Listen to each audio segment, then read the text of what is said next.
Well, that's a powerful video. This is our Father's world, where wrong seems oft so strong, but He is the ruler yet. So we're privileged to have this panel of teachers and this panel of students to ask them questions about conflict and reconciliation.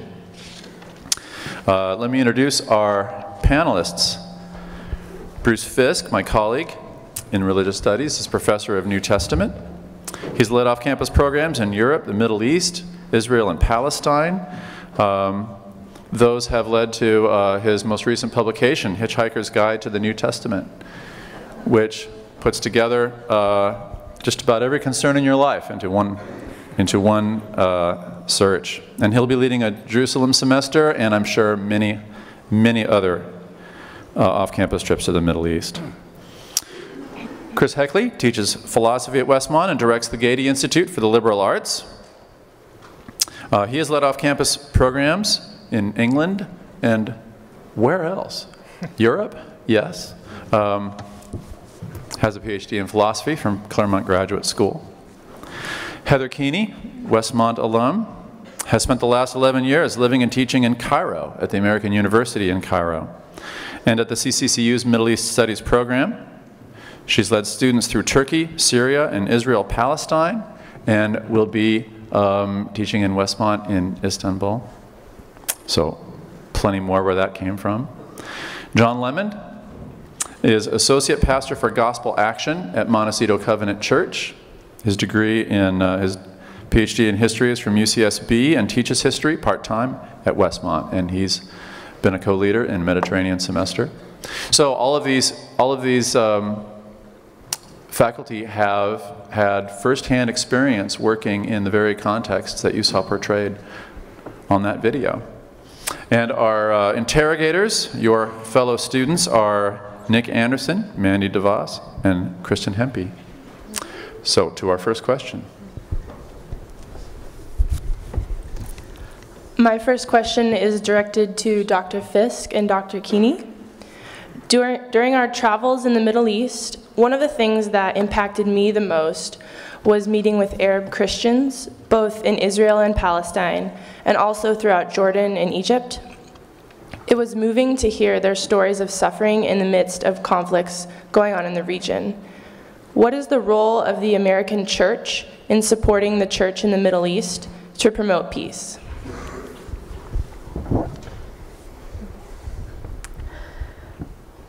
I think several things. One would be to be aware that there is a church in the Middle East, that we are a global body of Christ, and we have brothers and sisters who are suffering over there, and to inform yourself about their struggles. I think to support them in their struggles, though, takes some nuance and understanding of what's happening there. I think a lot of the tensions in the region are a result of growing sectarianism, and we certainly don't want to contribute to that. And so I think we need to be supporting them in a way that encourages them not to be sectarian themselves, to reach beyond their Christian community, to build relationships and bridges with their Muslim neighbors. And the time that Jim and I lived in Egypt, we felt that that was one part of what we could do, is modeling relationships across communities and trying to break down some of the mistrust that was there. Just to add to that, I'd like to address the church in Israel, Palestine more particularly. It's an interesting situation because Christians in the Middle East and Israel, Palestine are caught sometimes literally in the crossfire. They are not Jews, but they're not Muslims. At least most of the Christians are not Jews, and so we have a group that's neither the one or the other, and unfortunately this has led to a mass exodus of many of the Christians in the region. I'll give you a couple of statistics from 1950 to today. The Christians in the region have dropped from 15% to 2%. In the West Bank today, there's about 8% Christian. So that would be roughly 92% Muslim. In Israel, another 123,000 Arab Christians, or about 9%. On the Jewish side, the stats I've heard are that there are about 10,000 Jewish Christians, Messianic Christians. So they're a minority on both sides, and they tend to be forgotten. And as Heather says, an awful lot of Western Christians don't really even know there are Arab Christians. I mean, aren't all Arabs Muslim, right? So this is a forgotten group. And it's puzzling to me that many Christians here in the West feel more kinship with secular and even atheistic Jews than they do with Christian Arabs. That kind of confuses me. I wonder why that is. I think there's a number of answers, but it's an interesting question to ponder. What are our closest ties? In terms of how can the Western Church, the American Church, support the Church in the Middle East? Obviously visiting, boosting their economy, doing things to support them in their projects would be huge.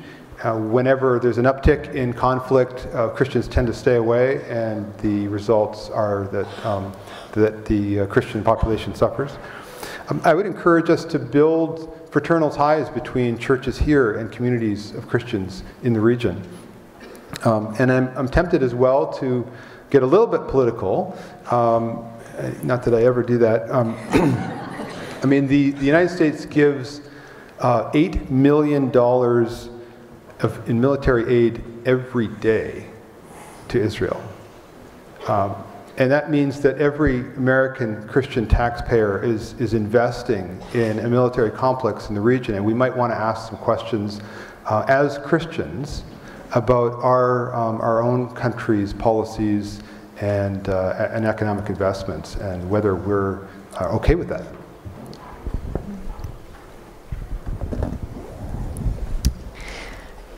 Dr. Heckley and Dr. Keeney, my next question is directed towards both of you. During my time in Israel and the West Bank on Mediterranean semester, I was faced with the reality of a deep-rooted attitude of fear that poisons the air between the Israeli and Palestinian communities. Often this fear has roots in bitter memories of wrongs. In other words, their fear is justified. Other times, people have an unfounded fear of what they don't know or understand.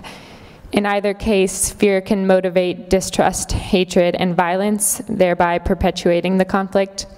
My question for you is, what do you think can be done to help free people in conflict from the power of fear?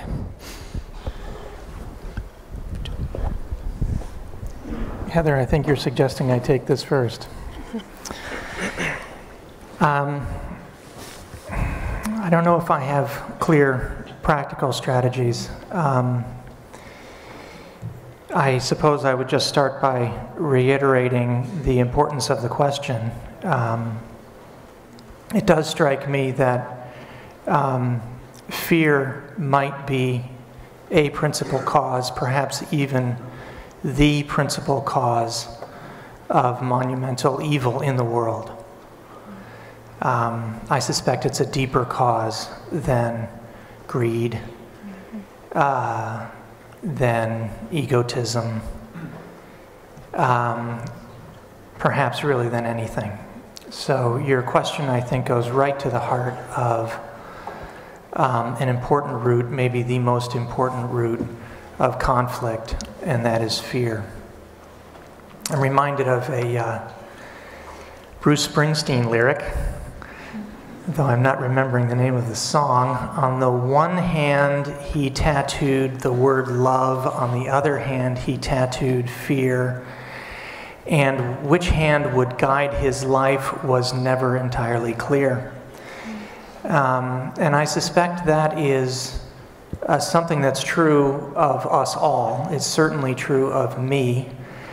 I often live out of fear, and for me, at this stage in my life, that fear is often about economic stability, about financial security. I suspect that's many Americans' fear. And that fear, I do think, ends up driving American foreign policy. fear for our economic well-being. So the question you raise is a personal question for me, and perhaps for many Americans. There's really maybe just one thing to say that I can think of to say in response to it, and that is to be reminded of the scripture that perfect love casts out all fear. Somehow, love overcomes fear. And that strikes me as the most terrifying part of God's call on our lives. That we will not fear because we love. And I have to think that that makes us terribly vulnerable to those whom we might justifiably fear. And I think that there is, the upshot is that there is a necessary relationship, I think, between love and vulnerability. Love and the willingness to suffer harm. So none of this, sadly, is answering your question about how to help those who are in places of conflict overcome fear. This is perhaps just a sermon to ourselves, that our choice might be between love and fear, and that to choose love is to make ourselves vulnerable to harm.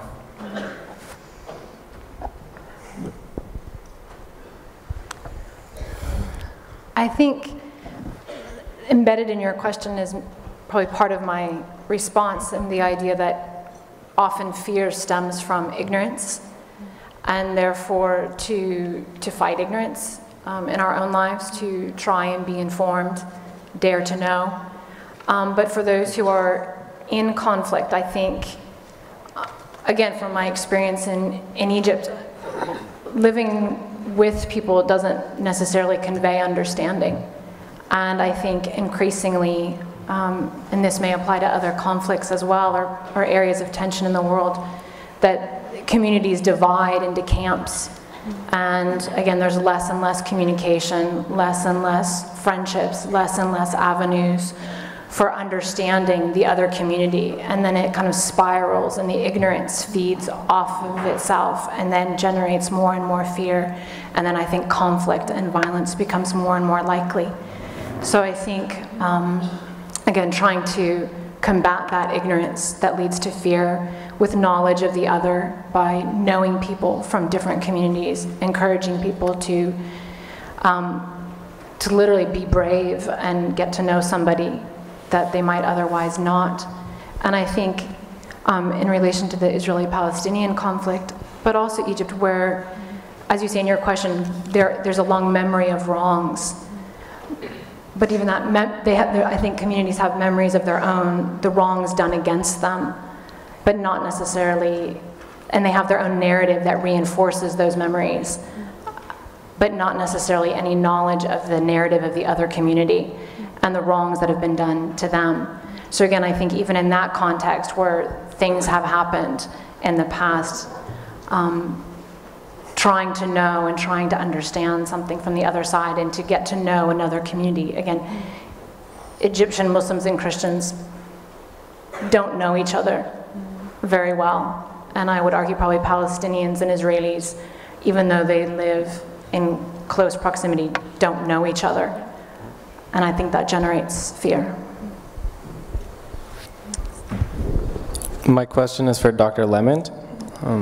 Given your Anabaptist roots and your rejection of violence as an appropriate Christian response to conflict, can you give us some instances from history where practicing nonviolence affected positive change in an otherwise violent conflict? Well, my first response, where nonviolence impacted positive change, would be in the teaching, death, and resurrection of Jesus Christ. That we claim that through that act of nonviolent resistance and one who died on our behalf, that God won. So it's deeply theological for me, and in some ways reflects the way in which I came to the topic, which was in some ways reading through the New Testament. And yet, that's really not the question you're asking. You're asking for more sort of historical reasons, and this is often where nonviolence gets short shrift. I'm reminded of a very beloved colleague here who's no longer here, who when topics about nonviolent resistance would come up would always state to the crowd, I just simply couldn't stand at the gates of Auschwitz and do nothing. Somehow implying that, again, nonviolent resistance, we would just sit outside Auschwitz and say, woe is me. So I think that there is a terrible historical fallacy out there, in even the ways in which we tell history, that only violence can overcome violence. What's really curious is that if we look at the 20th century, just the 20th century, we think about 2 world wars and sort of the apex of violence. We have seen some of the most powerful nonviolent revolutions in history. Let me give you a sort of brief, quick tour.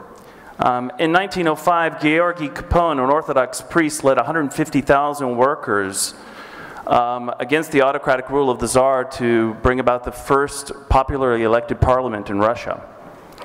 In 1930s, a Hindu by the name of Mohandas Gandhi, using the teachings of Jesus Christ, actually, challenged the Raj, and through nonviolent resistance and non-cooperation, help instigate the not paying of taxes, not buying of British goods, and effectively ending that rule in that country.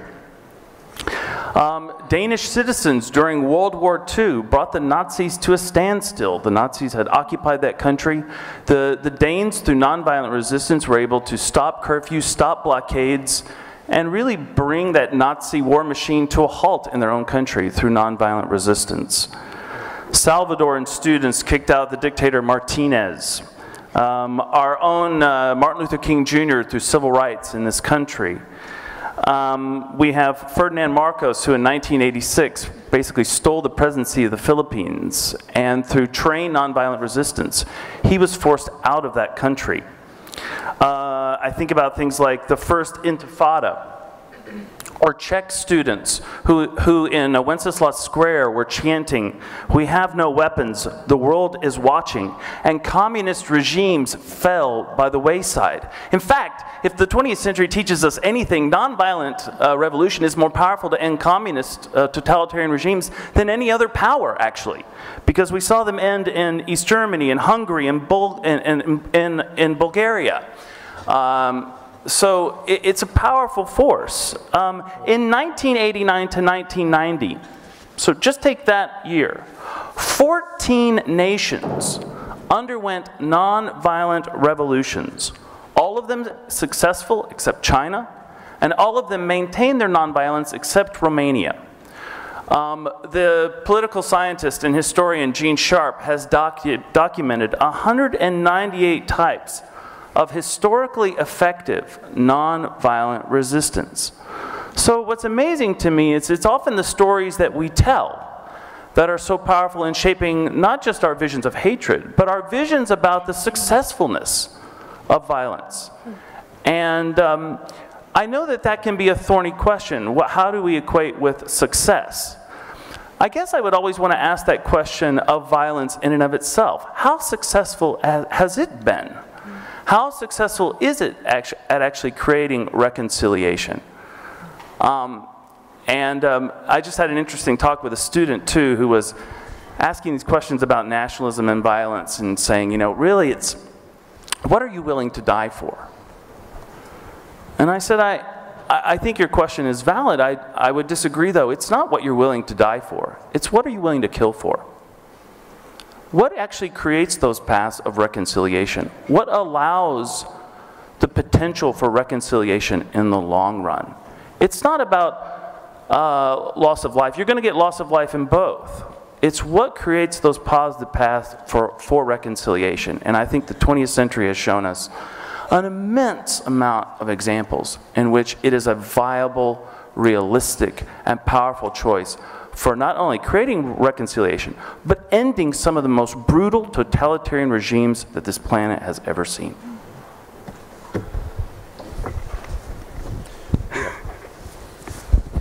We have 10 minutes. We can make it through another round if it's brief. All right. This question is directed to Dr. Fisk and Dr. Heckley. While abroad, we studied the history of the Israeli-Palestinian conflict, and I couldn't help but notice how many UN resolutions and peace negotiations had failed to produce a sustainable peace on the ground. What can realistically come from third-party mediation in international conflict?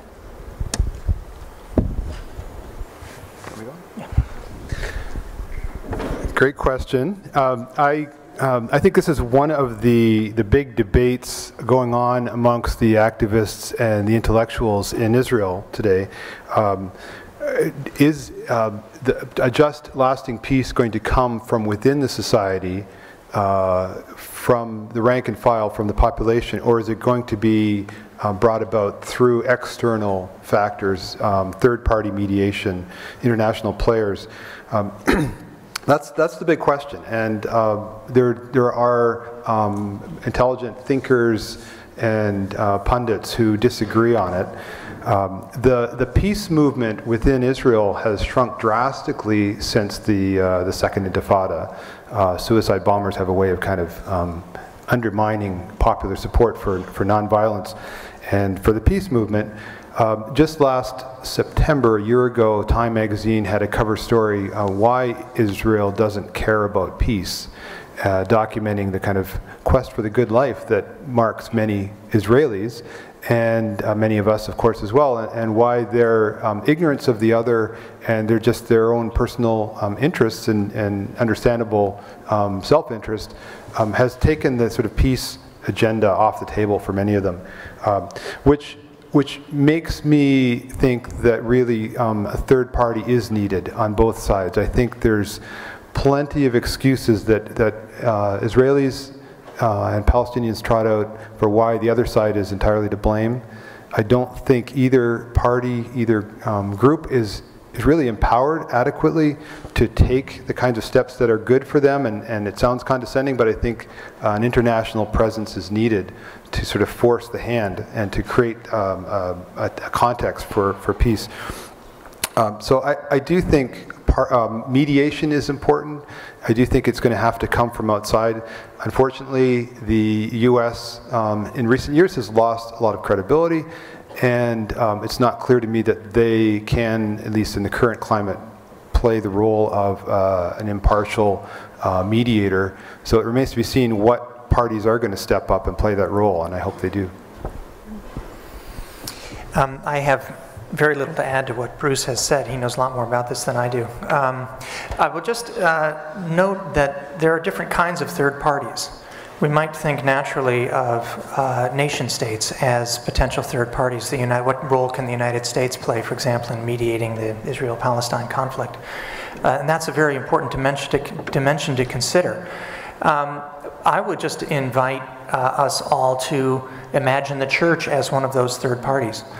And perhaps hearkening back to what Heather said a moment ago, recognizing that there are very few places in the world where the church is not present, which might be to say that the church is never entirely a third party. Now, as Heather points out, it's very important that let's say the Western Church's involvement in local churches' roles in these conflicts be very careful, be handled very carefully. But I do think that we could imagine ourselves as an important third party, handled very carefully and with tremendous sensitivity to the situation on the ground. Dr. Fisk, just briefly, my next question is, well, you've been involved in a lot of organizations that bring together Israelis and Palestinians, and we met with some of these organizations while in the Middle East. And the question is, does face-to-face dialogue between enemies actually work in achieving peace? And where have you seen these interactions lead? Two summers ago, I had the opportunity to interview Bassam Araman, a Palestinian man in his 40s. who has a remarkable story to tell. He was caught up in youth violence as a kid, starting at age 12. By age 17, he attempted to kill some Israeli soldiers, got thrown in prison for 7 years. In prison, Bassam encountered a guard who had a dialogue with him, and over the course of his time in prison, and as a result of those conversations, and as a result of watching films about the Holocaust in prison, he had a transformation. He emerged from prison and went on in 2005 to found a group called Combatants for Peace. I was able to meet with a group of them in 2006 and to watch the circle of conversation partners, former Israeli militants and former Palestinian fighters, who had both decided that putting down weapons, both guns and rhetoric, was the only way forward.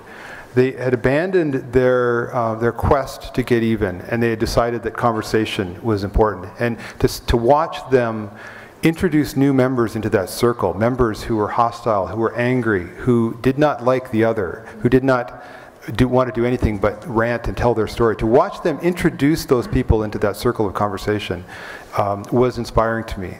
The sad next chapter of the story is that a year later, in 2007, Bassam's daughter, 10 years old, was shot by an Israeli border policeman and killed while she was standing outside a candy store. He has pressed for justice in this case. It hasn't come. It has not, however, turned him to violence. In fact, he says, "One soldier shot my daughter, but 100 former Israeli soldiers built the garden to commemorate her memory." Combatants for Peace is one example of the kind of dialogue, the face-to-face dialogue, that I think is so important and is perhaps one of the only ways forward.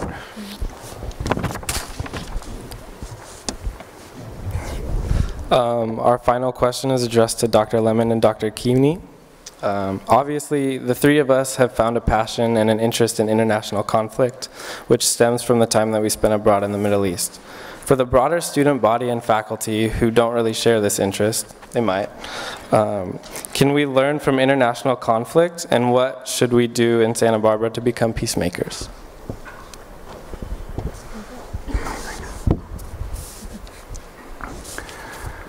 This is a great question.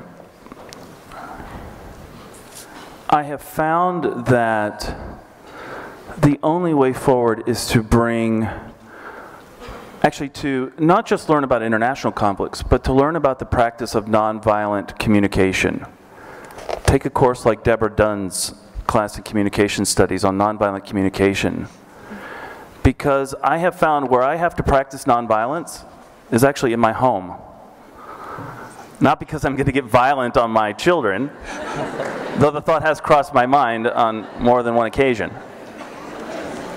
But because I realize that even as a parent, those places of fear, those places of memory, those places of narrative, and what does it mean to actually approach my child with forgiveness and reconciliation? And if what I'm saying doesn't make sense to you, wait till you have children.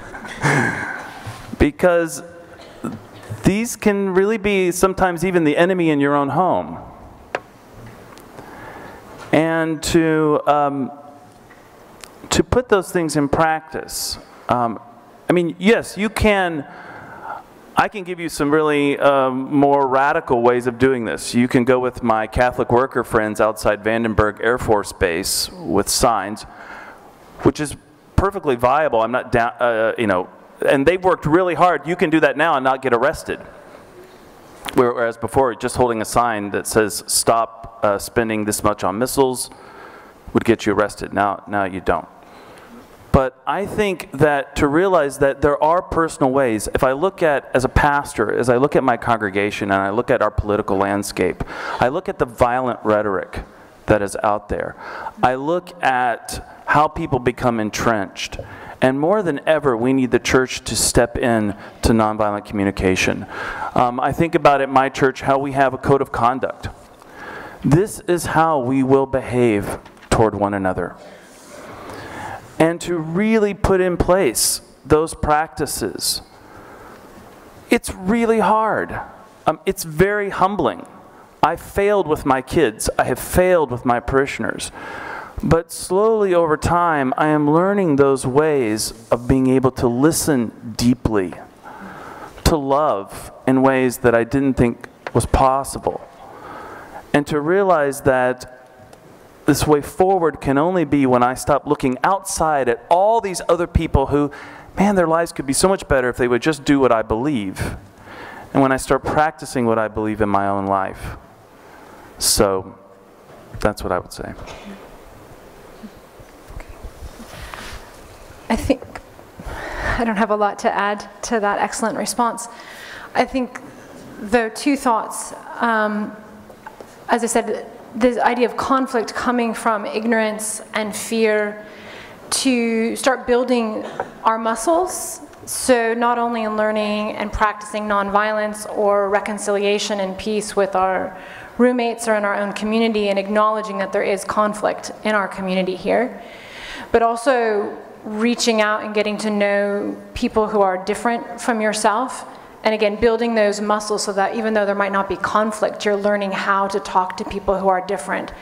So that, again, when you go on in life and you may be in situations where there is conflict, you're already that much further along about finding commonality, trying to understand, again, people who are different, and understanding how that can lead to conflict. And also, again, daring to know and understanding that conflicts are usually stem from complex causes, and you're, again, starting to build those muscles and that knowledge base to start understanding complexity and how to process it and deal with it, and then respond and engage in a Christ-like way. Thank you. If you want to ask the other two panelists how they'd answer that question, you can ask after the service. We're out of time. We have time just for a benediction from Myra. Come on forward, would you?